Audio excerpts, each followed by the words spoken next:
What do you mean by vulnerability?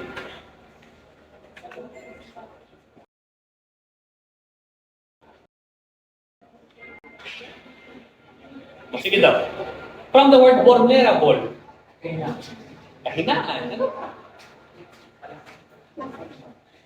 So, vulnerability is a weakness or gap in a system o sa cybersecurity. So, may kahinaan ng mga systems. So, software network, physical environment, or online labor that attackers can exploit. So, three na. Cyber threat and cyber vulnerabilities is connected. So, mali, vulnerabilities exist because no system is perfect. Human error is common. So not system, isang tao ay perfect na tao. So, perfect din. Sige. Bilis mo, babasin mo na rin, mo perfect. Wala akong ginambal, sir. Nag-hold down. Human error can be cuando common na siya maybe ang human error. So that is vulnerability. May weakness ang every one. So example of vulnerabilities. Number one, technical vulnerabilities. So outdated or unpatched software. Wala na update ng mga application. Vulnerable na. Dali siya ma-hack. Weak system configuration. Wala sa encryption. Wala na ng data. So vulnerable na po na. And bug or coding errors. So kung mga programmers, so ma-detect nila pa lang sa error, kung sa coding pa lang sa code na may bugs na, so that is vulnerable. So that's technical vulnerabilities. Next naman is network vulnerabilities.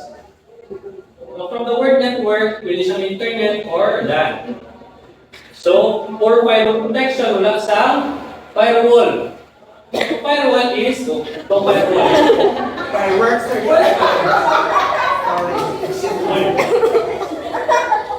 Si Jonah! Uy, wala!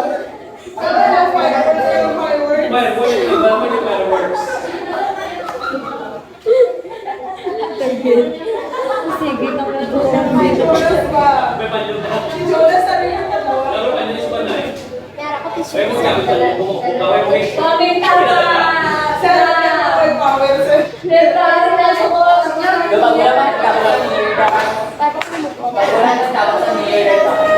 Wala ka pula na yung ulit sa wala sigura na.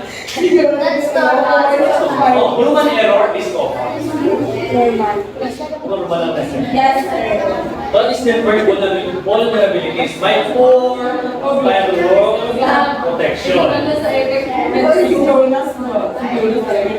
Next naman, number 3 vulnerability is weak Wi-Fi password.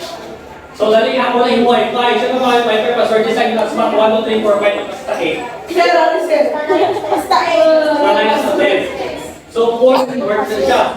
So, ikaw mo i-mahack yung mga Wi-Fi.